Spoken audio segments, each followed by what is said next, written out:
The shore is alive with motion.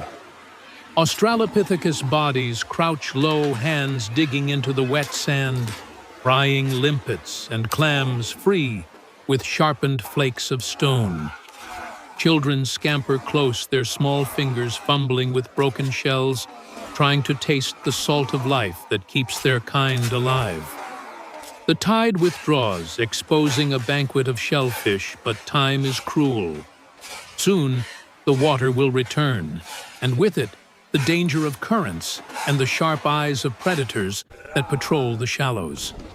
What if humans had survived not by hunting great beasts or chasing herds across the savannah, but only by harvesting the sea's hard-shelled treasures?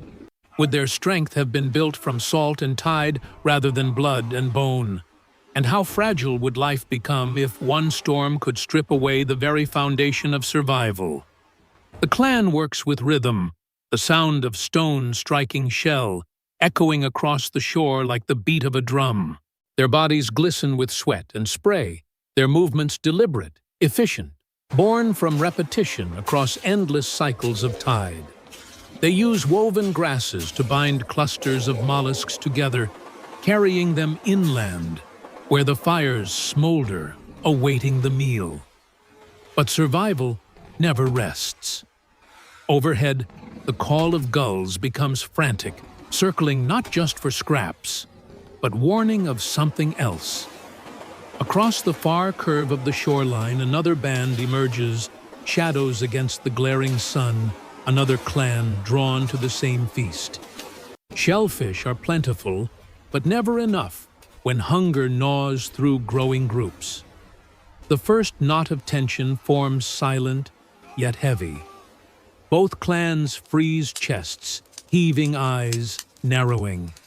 There are no words, only the primal recognition of rivals. One misstep, one gesture, could transform the hunt into chaos. The children are ushered back, the elders lifting crude spears tipped with jagged bone, not for hunting, but for warning. The rival clan mirrors the gesture. The tide creeps back, erasing space, bringing with it the urgency of decision, stay and risk battle, or abandon the harvest and retreat hungry. A gust of wind sweeps the shore, carrying salt and threat alike. In the chaos of choice, a new danger arrives, unexpected and merciless. From the water's edge, a dark shape slithers forward, a crocodile drawn by the thrashing of humans in its territory. Its jaws snap, scattering shells and sand. The clans scatter rivalry forgotten for an instant, as survival demands unity.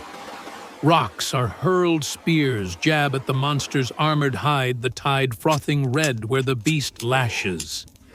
The struggle becomes a storm of limbs and fear, each strike desperate, each cry silent, yet deafening in its urgency.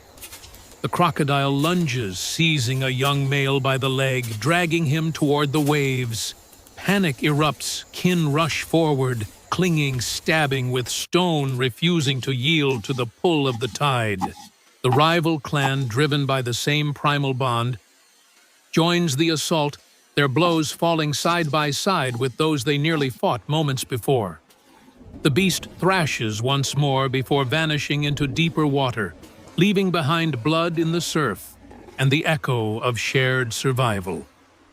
Breathless, the two clans stand among the broken shells, staring at one another through the haze of salt and fear. Tension softens not through words, but through the silent recognition that today life has demanded something greater than rivalry. They gather the injured bind wounds with torn fibers and share the scattered shellfish in uneasy truce. For now, survival outweighs division.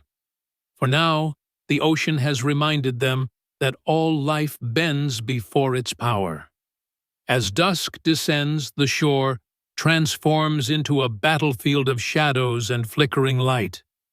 The clan drags bundles of shellfish back to the safety of a shallow cave overlooking the savannah, their hands trembling from exhaustion and fear. Firelight dances across rough stone walls, illuminating the injured youth, whose leg bears the brutal mark of the crocodile's jaws. Women grind herbs into paste, smearing the wounds with pungent green mixtures that sting but hold the promise of healing. Leaves and fibers are bound tight around the wound, while a circle forms around the fire faces drawn eyes, reflecting both hunger and relief. The smell of roasting shellfish rises, smoke curling into the night sky, carrying with it the essence of survival itself. The rival clan lingers at the cave's mouth, hesitant, their silhouettes stark against the fire's glow. A fragile line has been crossed, once enemies, now saviors. Food is passed outward, a handful of roasted clams extended in offering. Slowly the tension dissolves. The gesture is accepted, and for the first time two groups share the ocean's harvest together. The crack of shells breaking is almost ceremonial, echoing against stone, as if the earth itself witnesses the fragile truce. But survival is never static. The night brings another test. The sky rumbles thunder rolling across the horizon like the footsteps of giants. Storm clouds churn, winds howl, and the cave fills with a chill that rattles bones.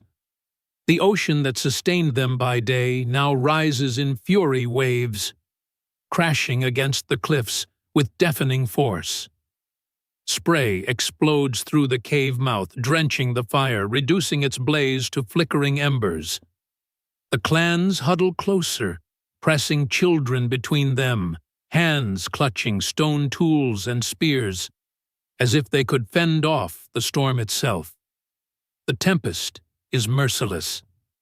Lightning forks across the heavens, illuminating the terrified faces pressed together. Water surges into the cave, threatening to sweep away the fragile mound of food they had fought so hard to gather.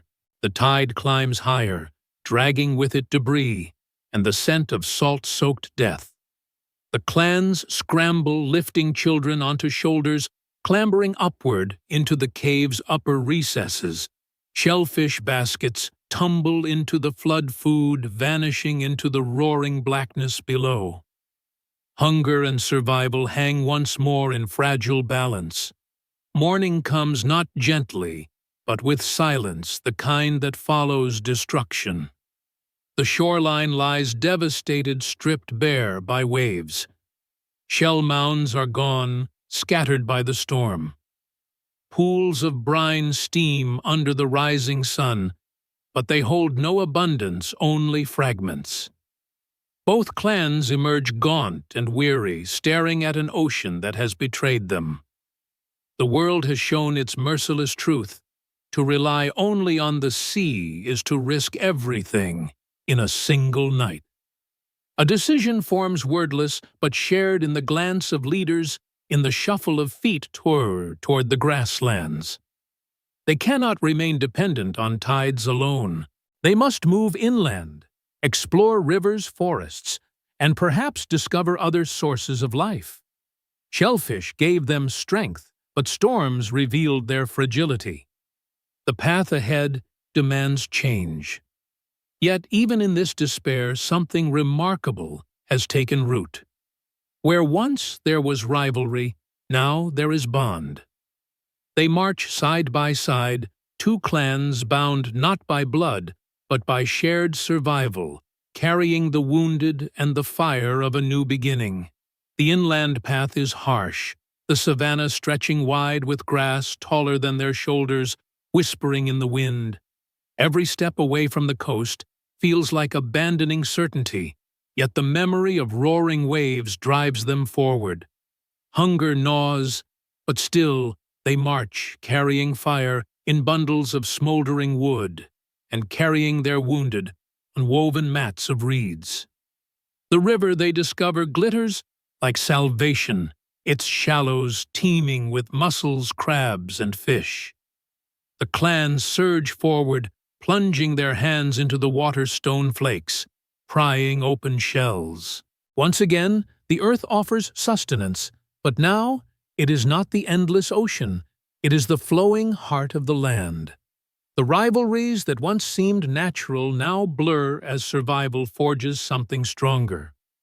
Children from both clans chase each other through the reeds, their laughter a rare sound in a world dominated by storms and predators. Around the fire that night, they share not just food, but gestures of belonging, stones, traded fibers, braided scars, examined and acknowledged. Out of necessity, something greater than fear has been born, the roots of kinship. But the final trial comes silently. In the night, glowing eyes stalk the camp from the darkness, lions drawn by the scent of roasting flesh. The clans stir, gripping their tools, the fragile unity tested by a predator no storm could disguise. The lions advance, muscles rippling, their growls vibrating through the earth itself. In this moment, the clans do not hesitate. Spears are raised. Fires stoked, higher stones hurled with ferocity. The two groups fight as one body, circling, shouting in silence, their movements woven into a single rhythm.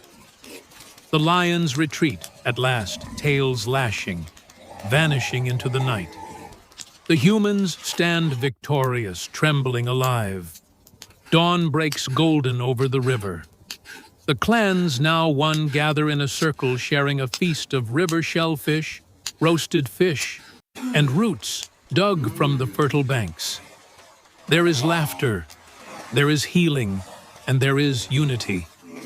Out of rivalry and storm, from blood and hunger, they have forged something indestructible. The truth that survival belongs not to the strong or the swift, but to those who can endure together.